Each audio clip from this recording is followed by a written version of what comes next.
السلام عليكم ورحمة الله تعالى وبركاته. الحمد لله رب العالمين والعاقبة للمتقين والصلاة والسلام على أفضل الأنبياء والمرسلين وعلى آله وصحابه وأزواجه وذرياته وأهل بيته وأتباعه أجمعين. أما بعد، فقد قال الله تعالى في القرآن العظيم وفي الفرقان الحميد: وإن حكمت فحكم بينهم بالقسط إن الله يحب المقسطين. صدق الله العلي العظيم. قال نبينا صلى الله عليه وسلم: إن الله مع القاضي ما لم يجر فإذا جار تخلى عنه ولزمه الشيطان. وصدق رسول الله صلى الله عليه وسلم. எல்லா புகழும் புகழ்ச்சியும் ஏக இறையோனாகிய வல்லோன் அல்லாஹ்வுக்கு சுப்ஹானஹு வ தஆலா ஒருவனுக்கே உரித்தாகட்டுமாக. அவரது இறுதி தூதர் ஹாத்தமுன் நபி முஹம்மதுன் ஸல்லல்லாஹு அலைஹி வஸல்லம் அன்னவர்கள் மீதும் அன்னாரது வாழ்க்கை வழிமுறைகளை தங்களது வாழ்வின் எல்லா நிலைகளிலும் கடைபிடித்து வந்த உத்தம சத்திய சஹாபாக்கள், தாபிஈன்கள், தபஉ தாபிஈன்கள், அக்தாபுகள், அவுலியாக்கள், நல்லோர்கள், நாதாக்கள், மேலும் உலகளாவிய முஸ்லிம்கள் குறிப்பாக இந்த ஜும்ஆவிற்கு வருகை தந்த இன்னும் வரவிருக்கின்ற நம் அனைவர்கள் மீதும் வல்லோன் அல்லாஹ்வின் அன்பும் அருளும் என்றென்றும் நிறைவாக உண்டாவதாக. ஆமீன். அன்பிற்குரிய அல்லாஹ்வின் நல்லடியார்களே, பொதுவாகவே ஒரு மனிதன் வாழக்கூடிய பூமி என்பது அல்லது வாழக்கூடிய தேசம் என்பது வாழ்வதற்கு தகுதியான தேசமா அல்லது வாழக்கூடிய தேசங்களில் எது சிறந்த தேசம் என்று சில பட்டியல்களை நமக்கு தருவார்கள். சிறந்த தேசம் என்பதற்கும் அதுபோன்று வாழ்வதற்கு தகுதியான தேசம் என்பதற்கும் அடையாளமாக சில அடையாளங்களை, சில விஷயங்களை, குறிப்பாக ஒரு மனிதன் சாப்பிடக்கூடிய ஆரோக்கியமான உணவிலிருந்து அவன் சுவாசிக்கக்கூடிய பரிசுத்தமான காற்றிலிருந்து அவன் வாழ்வதற்கு தகுதியான நல்ல சூழல்கள் எங்கு அமையப்பட்டிருக்கின்றதோ அந்த ஒரு தேசத்தை சிறந்த தேசமாக அல்லது வாழ்வதற்கு தகுதியான ஒரு தேசமாக பட்டியலிடப்படுவதை நாம் யதார்த்தமாகவே கண்டு கொண்டிருக்கின்றோம். அப்படி மனிதர்கள் வசிப்பதற்கு தகுதியான தேசங்கள், அதற்கு தகுதியான சில விஷயங்கள் என்று பட்டியலை தருகின்ற பொழுது அதில் மிக மிக முக்கியமான ஒரு விஷயம், எந்த தேசத்தில்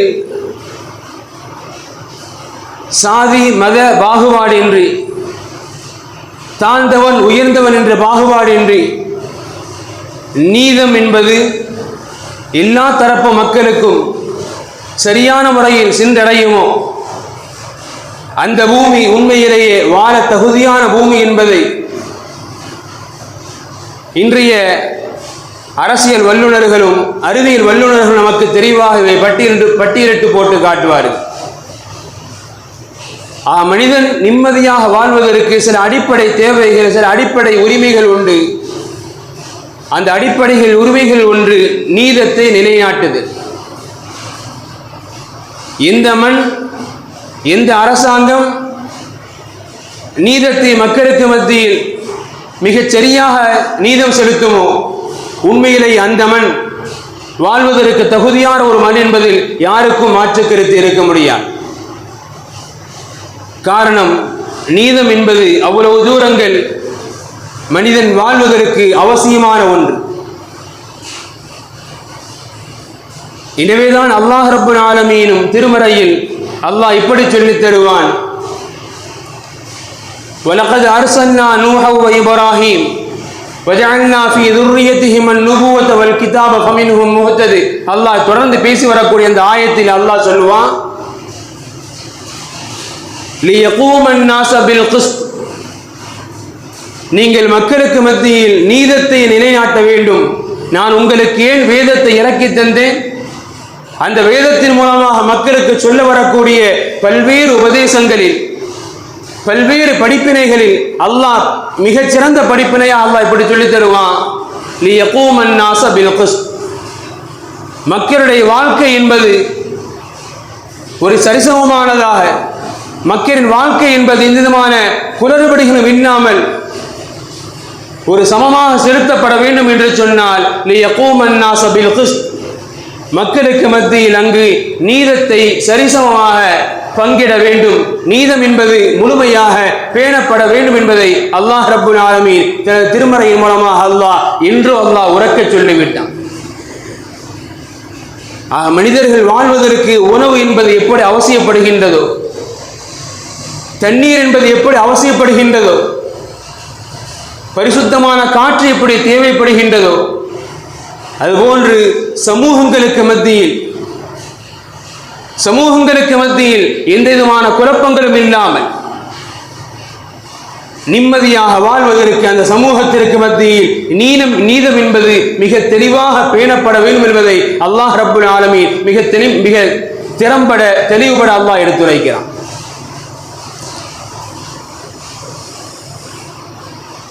இஸ்லாத்தினுடைய ஆரம்ப காலகட்டம், ஹஜ்ரத் உபாத் இப்னு ஸாமித் ரலியல்லாஹு இந்த ஹதீஸ் அறிவிக்கிறாங்க, ஆரம்பத்தில் சிறுக ஒன்றிரண்டு சஹாபாக்களோ அல்லது ஒரு குடும்பமோ அல்லது ஒரு சிறு குழுக்களோ நபிகள் பெருமானாரிடத்தில் இஸ்லாத்தை ஏற்றுக்கொள்வதற்காக பையத் செய்ய வருவாங்க. அப்படி நிறைய குழுக்கள், நிறைய சஹாபாக்கள் நபிகள் பெருமானாரை சந்தித்ததாக நிறைய வரலாறுகளை ஹதீஸில் காண முடியும். அதுபோன்றுதான் உபாத் இப்னு ஸாமித் ரலியல்லாஹு இந்த ஹதீஸ் அறிவிக்கிறாங்க, நாங்கள் இஸ்லாத்தை ஏற்றுக்கொள்வதற்காக நபிகள் பெருமானாரை சந்திக்க வந்தோம்.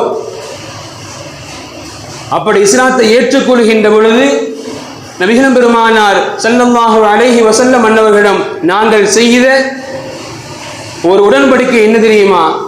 பாயனா ரசூலுல்லாஹி ஸல்லல்லாஹு அலைஹி வஸல்லம் அலா அன் தகூல பில் அத்ல் ஐன குன்னா. நபிகள் பெருமானார் ஸல்லல்லாஹு அலைஹி வஸல்லம் அன்னவருடைய கரம் பற்றி நாங்கள் இஸ்லாத்தை ஏற்றுக்கொள்கின்ற பொழுது அண்ணன் பெருமானாரிடத்தில் நாங்கள் இப்படி ஒரு உடன்படிக்கை செய்து கொண்டோம். என்ன உடன்படிக்கை? அலா அன் நகூல பில் அத்ல் ஐன குன்னா, நாங்கள் எங்கு இருந்தாலும் எங்கு வாழ்ந்தாலும் அண்ணன் பெருமானாருக்கு முன்பாக மட்டும்தான், இந்த மக்காவில் மட்டும்தான், மதீனாவில் மட்டும்தான் என்றல்ல, நாங்கள் இந்த உலகத்தில் இந்த பூமியில் நாங்கள் எங்கு வாழ்ந்தாலும் எங்கு வசித்தாலும் நாங்கள் நீதத்தை கடைபிடிப்போம், நீதத்தை நாங்கள் நிலைநாட்டுவோம் என்று அண்ணன் பெருமானாரிடத்தில் நாங்கள் இஸ்லாத்தை ஏற்றுக்கொள்கின்ற பொழுது நாங்கள் நாங்கள் உடன்படிக்கை செய்தோம். அது உபாத் இப்னு ஸாமித் ரலியல்லாஹு அன்ஹு சொல்லித் தரக்கூடிய செய்தி. ஒரு முஸ்லிம் மனதார முழுமையான மனதோடு இஸ்லாத்தை ஏற்றுக்கொள்ள வருகின்ற பொழுது அவனுக்கு தேவைப்படக்கூடிய அடிப்படை சித்தாந்தங்களில், அடிப்படை குணங்களில் ஒன்றாக நபிகள் பெருமானார் ஆரம்பத்திலேயே சஹாபாக்களுக்கு கற்றுக் கொடுத்தாங்க.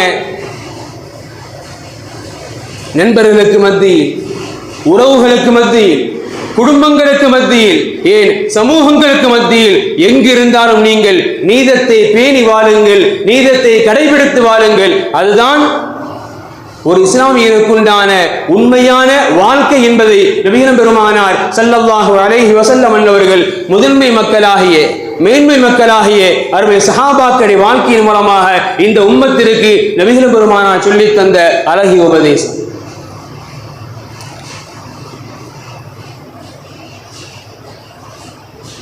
இமாம்கள் மிக அழகாக சொல்வார்கள், அல்லாஹ் ரப்புல் ஆலமீன் சமூகத்துடைய உறவை பாதுகாப்பதற்காக அல் குர்ஆனில் அல்லாஹ் திரும்ப திரும்ப அநேக இடங்கள் அல்லாஹ் சொல்லித் தரக்கூடிய உத்தரவு என்ன தெரியுமா? நீதங்களை பேணி வாழுங்கள், நீதத்தோடு நடந்து கொள்ளுங்கள். இமாம்கள் இப்படி கூட சொல்வார்கள், எப்படி ஒரு மனிதன் முஸ்லீமாகிவிட்டால், கலிமா சொல்லிவிட்டால், அல்லாஹ் ரப்புல் ஆலமீன் குர்ஆனின் மூலமாக அகீமுஸ் ஸலாத்த, தொழுகையை நீ தொழுது வா, வ ஆத்துஸ் ஸகாத்த, ஜகாத்தை கொடுத்து வா, வ அதிம்முல் ஹஜ்ஜ, ஹஜ்ஜை நிறைவேற்றி வா என்று அல்லாஹ் ரப்புல் ஆலமீன் எப்படி உத்தரவுகளை பிறப்பிக்கின்றானோ அந்த வரிசையில் அல்லாஹ் ரப்புல் ஆலமீன் ஈமான்தாரிகளை பார்த்து அல்லாஹ் சொல்லக்கூடிய ஒரு வார்த்தை தான் இஅதிலு.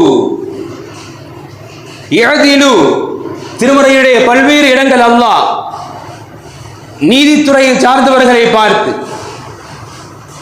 நீதத்தை ஏற்றுக்கொண்ட அந்த பொறுப்புதாரிகளை பார்த்து அல்லாஹ் திருமறையின் பல்வேறு இடங்கள் அல்லாஹ் பேசி காட்டுவான். அல்லாஹ் பொதுவாக அனைத்து மக்களை குறித்தும், குறிப்பாக ஈமான்தாரிகளை குறித்து அல்லாஹ் பேசுவான். இஅதிலு, உங்களுக்கு மத்தியில், குடும்பத்தாருக்கு மத்தியில், நட்புகளுக்கு மத்தியில் நீங்கள் எப்பொழுதுமே நீதத்தோடு நடந்து கொள்ளுங்கள். இமாம்கள் சொல்லித் தருவாங்க, ஒரு முஸ்லிம் ஆகிவிட்டால் ஒருவன் எப்படி தொழுகுதல் கடமையோ, நோன்பு நோக்குதல் கடமையோ, அது போன்றுதான் அல்லாஹ் ரப்புல் ஆலமீன் நீதத்தோடு வாழ்வதையும் ஒரு முஸ்லிமிற்குண்டான அடிப்படை கடமை என்பதை தான் அல்லாஹ் இந்த வசனங்களின் பின்புறனாக, இந்த வசனத்தினுடைய ஆணிய கருத்தாக இந்த உம்மத்திற்கு அல்லாஹ் சொல்லித் தருகிறான் என்பதாக இமாம்கள் நமக்கு சொல்லித் தருவாங்க. இது போன்ற ஹதீஸ்கள், இது போன்ற வசனங்களின் பின்னணியில் ஒட்டுமொத்த ஒரு சட்டத்தை இமாம்கள் இந்த உம்மத்திற்கு அழகா சொல்லித் தருவாங்க. அத்துன்யா ததூமு மஅல் அத்லி வல் குஃப்ரி, இந்த உலகம் ஒருபோதும் அழியாது, அது நிரந்தரமா இருக்கும். எப்போ வரைக்கும் தெரியுமா? இந்த உலகத்தில் இறை மறுப்பாளர்கள் மட்டுமே வாழ்கின்றார்கள், பரவாயில்லை. அந்த இறை மறுப்பாளர்களிடத்தில் நீதத்தோடு நடந்து கொள்ளக்கூடிய தன்மை இருக்கும் என்று சொன்னால் இந்த உலகத்திற்கு எந்த ஆபத்தும் கிடையாது. அத்துன்யா ததூமு மஅல் அத்லி வல் குஃப்ரி, இறை மறுப்பாளர்களும் அந்த இறை மறுப்பாளர்கள் நீதமாக நடந்து கொள்ளும் வரை உலகத்திற்கு அழிவே கிடையாது. ஆனால் ஒரு உலகத்திற்கு நிம்மதி கிடையாது. அந்த உலகத்தை அல்லாஹ் சீக்கிரம் அழிச்சிருவான். அது யாரு தெரியுமா? வலா ததூமு மஅல் ஸுல்மி வல் இஸ்லாமி, ஒரு ஊரார் முழுக்க முழுக்க இஸ்லாமியர்களா இருக்கிறாங்க, ஆனால் அவர்களுக்கு மத்தியில் நீதத்தை கடைபிடிக்கக்கூடிய பண்பு இல்லை என்று சொன்னால் அந்த உலகம் இயங்காது, அழிச்சிருவாங்கிறாங்க இமாம்கள். இறை மறுப்பாளர்களுக்கு கூட அல்லாஹ் அவகாசங்களை கொடுக்கிறான். காரணம், அவரிடத்தில் அல்லாஹ் போற்றக்கூடிய, மதிக்கக்கூடிய அந்த நீதத்தை பேணுதல் என்பது இருக்கும் வரை. ஆனால் அதே வேளையில் இஸ்லாமியர்களாக இருந்தும் அவர்களுக்கு மத்தியில் நீதத்தை போற்றி பேணக்கூடிய அந்த பண்புகள், குணாதிசயங்கள் இல்லை என்று சொன்னால் அப்படிப்பட்ட சமூகத்தை அல்லாஹ் விரும்புவதில்லை, அழித்து விடுவான். இது இமாம்கள் ஏகோபத்து முடிவாக இந்த ஆயத்து மற்றும் வசனங்கள் பின்னால் நமக்கு மிக தெளிவாக சொல்லித் தருவாங்க. அன்பிற்குரிய அல்லாஹ்வின் நல்லடியார்களே, ஒரு ஈமான்தாரியை பொறுத்தவரை நீதத்தோடு வாழுவது, அது நமது மனைவி மக்களாகட்டும், நமது உறவுகளாகட்டும், நாம் பெருமை பாராட்டக்கூடிய நட்புகளாகட்டும், அனைத்து தரப்பிலும் நீதத்தோடு நடந்து கொள்வதை அல்லாஹ் ரப்புல் ஆலமீன் நமக்கு அவசியமாக்கி இருக்கின்றான். அல்லாஹ் அப்படிப்பட்ட பண்பை தான் அதிகம் அதிகம் நேசிக்கின்றான் என்பதை திருமறையின் மூலமாக, அண்ணலும் பெருமானாருடைய வாக்குறுதிகள் மூலமாக இந்த உம்மத்திற்கு நிறைய இடங்கள் நம்மால் பார்க்க முடியும். இன்னும் சொல்ல போனால் அல்லாஹ் இந்த உம்மத்திற்கு அழகிய ஒரு உபதேசம் அல்லாஹ் சொல்லித் தருவான். பொதுவாக நமக்கு வேண்டப்பட்டவங்க நம்ம ஒரு மாதிரி நடந்துக்குவோம். நமக்கு வேண்டாதவர்கிட்ட, நம்முடைய கோபத்துக்கு ஆளானவர்கிட்ட, அது நாம் ஒரு பொறுப்பில் இருக்கிறோம்னு சொன்னா அவரை எப்படியெல்லாம் பழி வாங்க முடியுமோ இஷ்டத்துக்கு பழி வாங்க. இது மனிதனுடைய இயல்பு. அல்லாஹ் ரப்புல் ஆலமீன் அந்த இயல்பை கூட தவறு என்கின்றான். அல்லாஹ் அந்த இயல்பை கூட அல்லாஹ் தவறு என்று சுட்டி காட்டுகின்றான். வலா எஜிரி மன்னக்கும், உங்களுக்கு ஒருபோதும் அந்த துணிவு தைரியம் வரக்கூடாதுங்கிறான் அல்லாஹ். ஈமான்தாரிகளே, வலா எஜிரி மன்னக்கும், உங்களுக்கு ஒருபோதும் அந்த துணிவு வேண்டாம், வரக்கூடாது. எந்த துணிவு? ஷனஆனு கௌமின், நமக்கு ஒரு கூட்டத்தின் மீது, ஒரு சமுதாயத்தின் மீது வெறுப்பு இருக்கின்றது, அந்த சமுதாயத்திற்கு நமக்கு மத்தியில் ஒரு பகைமை இருக்கின்றது, அந்த சமுதாயத்தின் மீது கூட உங்களுக்கு பகைமை உணர்வு, துணிவு வேண்டாம். என்ன துணிவு தெரியுமா? அலா அல்லா தஅதிலு, அவர்களும் சில நேரங்களில் உங்களிடத்தில் ஏதேனும் வழக்குகளுக்காக வந்தால், ஏதேனும் நீதத்தை வேண்டி வந்தால், நீனா அப்படிப்பட்ட ஆள் தானே, நீனா அப்படி செஞ்சவன் தானே, என்ன பண்றோம் பாரு என்று நீங்கள் அவனுக்கு கூட அநீதம் செய்து விடாதீர்கள். அந்த துணி உங்களுக்கு ஒருபோது வேண்டாங்கிற அல்லாஹ். நமக்கு யாரை பிடிக்காதோ, நம்மிடத்தில் யார் பகைமை பாராட்டுவார்களோ, அப்படிப்பட்ட சமுதாயம் உங்களிடத்தில் ஒருவேளை நீதத்தை வேண்டி வந்தாலும் நீங்கள் அவர்களுக்கு கூட நீங்கள் அநீதம் செய்து விடாதீர்கள். அலா அல்லா தஅதிலு, அநீதம் செய்வதற்குண்டான துணிவு ஒருபோதும் உங்களுக்கு வேண்டாம். யஅதிலு,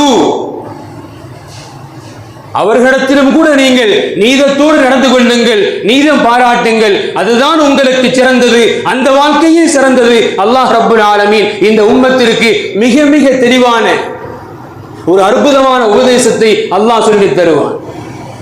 காரணம் மனித இயல்பு.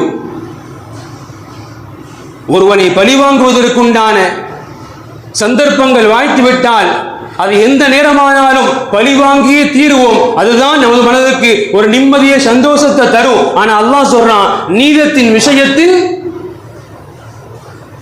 அப்படிப்பட்ட துணிவு கூட உங்களுக்கு வரக்கூடாது.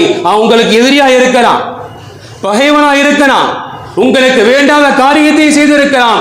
ஆனால் நீங்கள் நீதத்தை கொடுக்கக்கூடிய இடத்தில் இருந்து ஒருவேளை நீதத்தை வேண்டி அந்த சமூகம், அந்த தரப்பு உங்களிடத்தில் வந்தால் நீங்கள் அவர்களுக்கும் அநீதம் செய்து விடாதீர்கள், நீதத்தையும் சொல்லுங்கள். அல்லாஹ் ரப்புல் ஆலமீன் மனித சமுதாயத்திற்கு மத்தியில்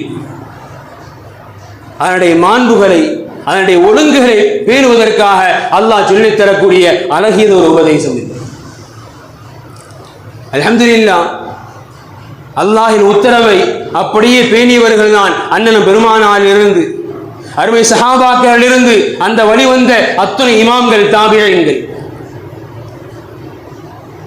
நாம் நமது முந்தைய தலைமுறைகளுடைய வரலாறுகளை புரட்டி பார்ப்போம் என்று சொன்னால், நீதத்திற்கு பெயர் போனவர்கள் ஹஜ்ரத் உமர் ஃபாரூக் ரலியல்லாஹு அன்ஹு. அந்த உமர் ரலியல்லாஹுவிற்கு பிறகு வரலாறுகளில் இரண்டாம் உமர் என்று கருதப்படக்கூடிய, போற்றி புகழப்படக்கூடிய வரலாற்றிற்கு சொந்தக்காரர் ஹஜ்ரத் உமர் இப்னு அப்துல் அசீஸ் ரஹ்மத்துல்லாஹி அலைஹி. உமர் அப்துல் அசீஸ் ரஹ்மத்துல்லாஹி அலைஹி அன்னுடைய காலத்தில் தான் இஸ்லாம் மிகவும் அல்ஹம்துலில்லாஹ் பிரசித்தி பெற்றது. நிறைய தேசங்களுக்கு, நிறைய பூமிகளுக்கு இங்கிருந்து ஆளுநர்களை அனுப்பி வைத்தார்கள் உமர் இப்னு அப்துல் அசீஸ் ரஹ்மத்துல்லாஹி அலைஹி. ஒரு சமயம் யஹ்யல் கஸானி என்று சொல்லப்படக்கூடிய ஒரு மனிதரை, ஒரு தாபிஈயை, மூசிர் என்று சொல்லப்படக்கூடிய ஒரு ஊருக்கு ஹஜ்ரத் உமர் இப்னு அப்துல் அசீஸ் ரஹ்மத்துல்லாஹி அலைஹி ஆளுநராக அனுப்பி வைக்கிறாங்க. யஹ்யா இப்னு கஸான் அந்த ஊருக்கு ஆளுநராக போயிட்டாங்க. சென்றதற்கு பிறகுதான் அங்குள்ள மக்களின் நிலைமையை பார்க்கிறாங்க. மிக மிக மோசமான ஒரு சூழ்நிலையா இருக்கு. எந்த அளவுக்குன்னு சொன்னா, அதிகமான திருட்டுகள், அந்த ஊர்ல அதிகமான திருட்டு சம்பவங்கள் நடைபெறுது. யஹ்யா இப்னு Kazan Umar ibn Abdul Azeez ரஹ்மத்துல்லாஹி அலைஹிக்கு இந்த ஊருடைய நிலைமையை தெரிவித்து ஒரு கடிதம் எழுதுகிறாங்க. அந்த கடிதத்தில் இப்படி சில கேள்விகளை கேட்டு எழுதுறாங்க. என்னன்னு சொன்னா, இந்த ஊர்ல அதிகமா திருட்டு நடைபெறுது, எந்த மக்களும் நிம்மதியை வாழ முடியல, எனவே நான் இப்படி சட்டத்தை நடைமுறைப்படுத்தலாமா என்கிற ரீதியில் கேட்டு எழுதுறாங்க. என்னன்னு சொன்னா, அன் ஆஹுதன் நாச பில் அன்னா வக்ரிபுஹும் அலத்தஹமா அலத்துஹுமா. இந்த ஊர்ல நிறைய திருட்டு சம்பவம் நடைபெறுது, எந்த மக்களும் நிம்மதியா வாழ முடியல, ஆதலால் நான் யாரையேனும் சந்தேகத்தின் பெயரில் கைது செய்து அந்த சந்தேகத்தின் பெயரில் நான் அவர்களை அடிக்கலாமா, தண்டனை கொடுக்கலாமா? இப்படி இஸ்லாத்தில் ஷரியத்தில் இடம் இருக்குதா? அடுத்து கேட்பாங்க, அவ் ஆஹதுஹும் பில் பையினதி வமா ஜரத் அலைஹி சுன்னா. ஒன்று, சந்தேகத்தின் பேரில் யாரையேனும் பிடித்து அந்த சந்தேகத்தின் பிரதிபலனாவுக்கு நான் தண்டனை கொடுக்கலாமா? இல்லது தெளிவான ஆதாரத்தோடு தான் ஒருவனை கைது செய்து அதுவும் அவனுக்கு ஷரியத் என்ன தண்டனையை சட்டத்தை கொடுக்க சொல்கின்றதோ அதை தான் நிறைவேற்ற வேண்டுமா என்று கேட்டு கடிதம் எழுதி அனுப்புறாங்க. அது உமர் இப்னு அப்துல் அசீஸ் ரஹ்மத்துல்லாஹி அலைஹி யஹ்யா இப்னு ஹஸானுக்கு அங்கிருந்து திரும்ப கடிதம் எழுதினாங்க. அன் ஆஹுதுன் நாஸ பில் பையினா வமா ஜரத் அலைஹி சுன்னா. சந்தேகத்தின் பெயரில் யாரையும் பிடித்து நீங்கள் யாரையும் துன்புறுத்த கூடாது. இஸ்லாமிய ஆட்சி என்பது, இஸ்லாமிய குற்றவியல் தண்டனை என்பது தெளிவான முறையில் ஒரு குற்றம் நிரூபிக்கப்பட வேண்டும். அப்படி நிரூபிக்கப்பட்டாலும் ஷரியத் அவனுக்கு என்ன தண்டனை கொடுக்க சொல்கின்றதோ அதை தான் கொடுக்க வேண்டும். இதுதான் ஷரியத்தை தவிர நீங்களா ஒரு முடிவெடுத்து எதையும் செய்யாதீங்க அப்படின்னு சொல்லிட்டு இப்படி சேர்த்து எழுதினாங்க.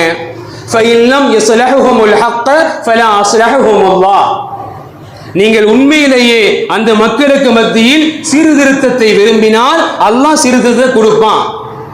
ஆனா நீங்க யாரையும் கசட்டு மேனிக்கு நீங்கள குற்றம் சுமத்தி யாரையும் தண்டனை கொடுக்காதீங்க. தெளிவான ஆதாரத்தோடு யாரும் பிடிக்கப்பட்டால், கைது செய்யப்பட்டால் அவங்களுக்கு நீங்க ஷரியத்துடைய தண்டனை கொடுங்கன்னு சொன்னாங்க. ஹஜ்ரத் யஹ்யா இப்னு ஹஸான் சொல்றாங்க, நான் அந்த மூசிம் என்ற ஊரில் இருந்து ஆளுநர் பதவியிலிருந்து விடை பெற்று திரும்பினேன். எப்படி தெரியுமா? அந்த ஊரில் ஒரு குற்றவாளி கிடையாது என்று ஒரு சூழ்நிலையை மாற்றிய பிறகு அந்த ஊரிலிருந்து நான் திரும்பினேன் சொல்லி காட்டுறான். இதுதான் இஸ்லாமிய ஷரியத், இதுதான் இஸ்லாம் கொடுக்கக்கூடிய நீதமான குற்றவியல் தண்டனைகளும் கூட. உண்மையிலேயே இஸ்லாம் சொல்லித் தரக்கூடிய குற்றவியல் தண்டனைகள் என்பதும் இஸ்லாம் மக்களுக்கு மத்தியில் நீதத்தை செலுத்திச் சொல்வதும் அது உண்மையிலேயே கண்டிப்பாக மக்களுடைய வாழ்க்கையை செழிப்பாக்கும், மக்களின் வாழ்க்கையில் மன நிம்மதியை தேடித்தரும். அதுதான் இஸ்லாம் சொல்லித் தரக்கூடிய நீதத்தை பேணக்கூடிய ஒன்று. இன்னைக்கு எல்லா நாடுகளிலும் நீதிமன்றங்கள் இருக்கின்றது. நீதிமன்றத்தினுடைய அடிப்படை பொறுப்பு என்னங்க? நீதத்தை மக்களுக்கு மத்தியில் சரியாக கொண்டு போய் சேர்க்க வேண்டும், குற்றங்கள் களையப்பட வேண்டும், மக்களுக்கு நிம்மதியான வாழ்க்கை தரப்பட வேண்டும். இதுதான் நீதிமன்றத்தினுடைய அசல் அடிப்படை. இன்று எல்லா நாடுகளிலும் நீதிமன்றங்கள் இந்த அடிப்படையில் தான் உருவாக்கப்பட்டிருக்கின்றது. அதிலும் குறிப்பாக இந்தியா, பன்முகத்தன்மை கொண்ட இந்தியா, ஜனநாயகத்தை போற்றி பாராட்டக்கூடிய இந்தியா. இந்த இந்தியாவுடைய நீதிமன்றங்கள் அல்ஹம்துலில்லாஹ் சுதந்திரத்திற்கு பிறகு ஒரு காலங்கள் நீதத்திற்காக, நீதிக்காக போற்றப்பட்ட காலங்கள் உண்டு.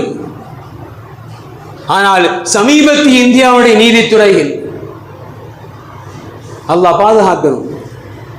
கடந்த வாரம் ஊபி சம்பல் மாவட்டம் சாந்தவுசி என்ற நகரில் ஷாஹி ஜும்மா பள்ளி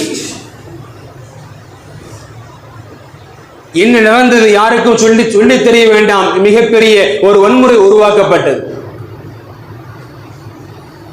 இந்த வன்முறைக்கு யாரு காரணம் நினைக்கிறீங்க? இந்த வன்முறைக்கு யாரு காரணம்ங்க? நவம்பர் மாதம் 19ஆம் தேதி சம்பல் நீதிமன்றத்தில் விஷ்ணு சங்கர் ஜெயின் அப்படிங்கிற ஒரு வழக்கு தொடுக்கிறார். என்ன வழக்கு? முகலாயர் காலத்தில் இங்கு ஹரிஹரன் கோயில் என்று ஒரு கோயில் இருந்தது. அந்த கோயிலை எடுத்து விட்டுத்தான் இன்னைக்கு ஷாஹி ஜும்மா பள்ளியை கட்டியிருக்கிறாங்க. அப்படி ஒரு வழக்கு தொடுக்கிறார். எப்போ? நவம்பர் 19. அந்த மனுவை விசாரித்த நீதிபதி ஆதித்யா சிங் அன்னைக்கே விசாரிக்கிறார். 19 அன்னைக்கு, அதாவது மதியம் வழக்கு தாக்கல் தொடுக்கப்படுது. அன்று மதியமே வழக்கு விசாரணைக்கு எடுத்துக்கொள்ளப்படுது. இதை ஆராய்வதற்காக ரமேஷ் ராகவ் அப்படிங்கிற தலைமையில ஒரு குழுவை நியமிக்கிறாங்க. 19 மதியம் வழக்கு தொடரப்பட்டு உடனே விசாரிக்கப்பட்டு 20ஆம் தேதி காலையே அந்த பள்ளியை ஆய்வு செய்வதற்காக அந்த ராகவுடைய தலைமையில் ஒரு குழு வந்துருச்சு. இதுல வெட்கப்பட வேண்டிய விஷயம் என்ன தெரியுமா? பொதுவா சாதாரண ஒரு மனிதனுக்கு தெரிந்த விஷயம் கூட, ஒரு வழக்கு தொடுக்கிறான்னு சொன்னா ஒரு தரப்பை மட்டும் கேட்டு விட்டு யாரும் நீதி சொல்வது கிடையாது. அப்படி சொன்னா அவங்க பேர் மடையன். ஆனால் ஒரு நீதிமன்றத்தினுடைய நீதிபதி ஒரு தரப்பு வாதத்தை மட்டுமே எடுத்துக்கொண்டு மறு தரப்பை பேசுவதற்கு கூட, அவர்கள் கருத்துக்களை கேட்பதற்கு கூட எந்த முகாந்திரமும் இல்லை. உடனே ஒரு தரப்பின் வாதத்தை மட்டும் எடுத்துக்கொண்டு பள்ளி ஆய்வு செய்ய ஆள் அனுப்பியாச்சு. திடீரென யோசிச்சு பார்ப்போம், 500 வருடங்கள் முஸ்லிம்கள் கைகள் இருந்த பள்ளி, அல்ஹம்துலில்லாஹ் இன்றளவும் தொழுகை நடைபெறக்கூடிய ஒரு பள்ளி. திடீரென அந்த பள்ளி மீது ஒரு குற்றத்தை சுமத்தி யாரேனும் உள்ள நாங்கள் சோதிக்க போற சொல்லி வந்தா யார் அதை ஒத்துக்குவா?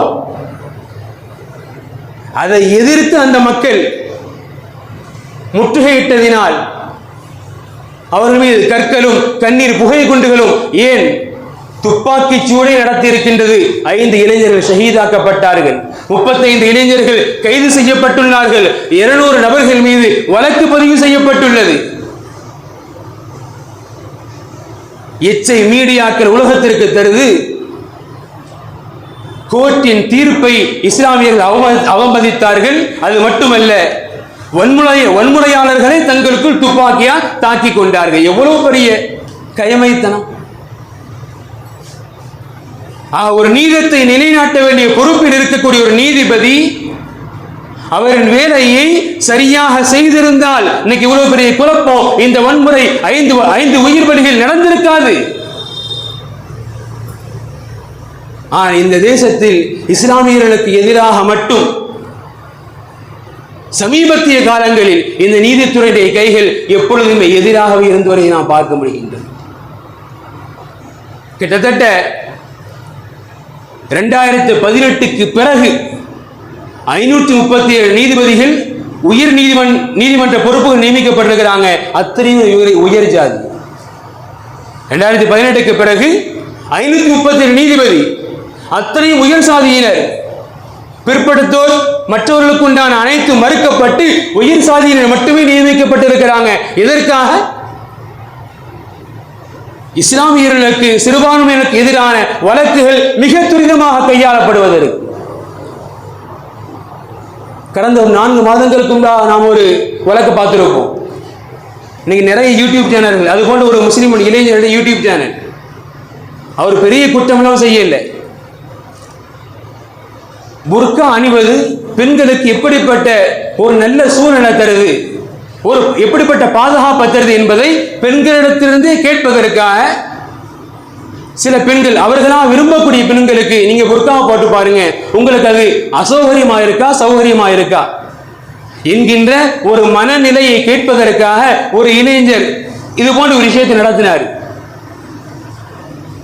அது நடந்து முடிந்து யூடியூப்ல வெளியாகிடுச்சு. அவர் யாரின் மீதும் திணித்தி கொடுக்கல, யாரை வற்புறுத்தி ஒரு புர்கா போட சொல்ல, விரும்பி போட்டுக்கிட்டாங்க. இன்னும் சொல்ல போனால் அந்த நிகழ்ச்சியாளர் மீது, அந்த யூடியூபர் சேனல் மீது யாருமே கம்ப்ளைண்ட் கொடுக்கல. ஆனால் பொது வழக்காக அவர் மீது ஒரு வழக்கு. என்னன்னு சொன்னா, இவர் மாற்று பெண்களின் மீது புர்காவை திணித்தார், வற்புறுத்தி போட சொன்னாரு என்று குற்றம் சுமத்தி இன்னைக்கு அவருக்கு ஜாமீனில் வெளிவர முடியாத அளவிற்கு உண்டான குற்றங்கள் சுமத்தி இன்னைக்கு அவரை உள்ள வச்சிருக்கிறாங்க. ஒரு இஸ்லாமியன் என்று சொன்னால் எவ்வளவு தூரங்கள் வேண்டுமானாலும் மலிந்து எதையும் செய்ய முடியும் அநியாயமாக என்கின்ற ஒரு சூழலுக்குத்தான் இன்றைய அரசாங்கத்தினுடைய நீதிபதிகள், நீதித்துறைகள் முழுக்க இயங்கிக் கொண்டிருக்கின்றது. இதுல ஒரு அதிர்ச்சி, பாபர் மசூதி இறந்தாச்சு. அடுத்து காசியுடைய ஒரு ஜுமா மசூதி வழக்கு தொடர்ந்து போய்கிட்டு இருக்குது. 3வது ஷாஹி ஜும்மா மசூதி. இதற்கு மேல் அதிர்ச்சி என்ன தெரியுமா? 4வது வழக்கு தொடரப்பட்டு அந்த வழக்கும் விசாரணைக்காக ஏற்றுக்கொள்ளப்பட்டது. எங்கங்க? அஜ்மீர் தர்கா சிவன் கோயில் இடம். அது சிவன் கோயிலிடம் இன்னைக்கு வழக்கு தொடர்ந்து வழக்கை ஏற்றுக்கிட்டாங்க. அன்பிற்குரிய அல்லாஹ் நல்லடியார்களே, சிறுபான்மை சமுதாயம் இந்த தேசத்தில் இந்த நீதித்துறை என்பது ஒட்டுமொத்த மக்களுக்கான பாதுகாப்பை நீதத்தை கடைபிடிக்க வேண்டுமோ அத்தனையும் அப்பட்டமாக மீறப்பட்டு இதில் வருந்தக்கூடிய செய்தி என்ன தெரியுமா? அப்பட்டமான உரிமை மீறல் நடந்திருக்குது. ஆனால் யார் சிறுபான்மையின் மக்களை காவலனாக உங்களுக்கு பாதுகாப்பாக நாங்க இருக்கிறோம் உங்க வாக்கை தாங்க கேட்கிறானோ எந்த தலைவரும் எதிர்த்து ஒரு குரல் கொடுக்கல. தாய் சபைதான் முஸ்லிம் லீக் தான் இன்னைக்கு வரைக்கும் கலவரத்தை தெரிஞ்சு அங்க போயிருக்கிறாங்க, அதுவும் தடுக்கப்பட்டிருக்கிறாங்க. மற்ற எந்த தலைவனும் இது அப்பட்டமான மனித உரிமை, ஒரு நாய் சத்தா வர்றான் மனித உரிமை மீறல். ஆனால் அப்பாவி இளைஞர்கள் எந்த தலைவரும் இதுவரை இது ஒரு மனித உரிமை மீறல் யாரும் இன்னைக்கும் குரல் கொடுக்கல. அன்பிற்குரிய அல்லாஹ் நல்லடியார்களே, இந்த தேசம் செல்லக்கூடிய போக்கு நமக்கு இரண்டு விஷயங்களை வலியுறுத்துகின்றது. ஒன்று, சமுதாயம் ஒன்றுபடாமல் கண்டிப்பாக நம்மால் இது போன்ற பிரச்சனைகளை ஒருபோதும் எதிர்கொள்ள முடியாது. மற்றொன்று, சமுதாயத்தின் இளைஞர்களை பெற்றோர்கள் சமூகம் சார்ந்த பணிகளில், சமூகம் சார்ந்த கல்விகளில், நீதித்துறையில் இருந்து, காவல்துறையில் இருந்து, மீடியாக்களில் இருந்து இது போன்ற சமூகம் சார்ந்த துறைகளில் பயன்படுத்த வேண்டும். அப்படி பயன்படுத்துவதுதான் நமது எதிர்காலத்தை நாம் பாதுகாப்பதற்குண்டான சிறந்த ஒரு வழியாக அமைய பெறும். அல்லாஹ் ரப்புல் ஆலமீன் நம் எதிர்கால சந்ததிகளை இந்த தேசத்தில் நிம்மதியோடும் பாதுகாப்போடும் நீதத்தை பேணக்கூடிய நல்ல ஒரு சூழலும் வாழக்கூடிய தௌஃபீக்கினை அல்லாஹ் முழுமையான ஒரு தந்தல் புரிவானாக. வாஹிரு தஅவானா அல்ஹம்துலில்லாஹி ரப்பில் ஆலமீன். அஸ்ஸலாமு அலைக்கும் வரஹ்மத்துல்லாஹி தஆலா வபரகாத்துஹு.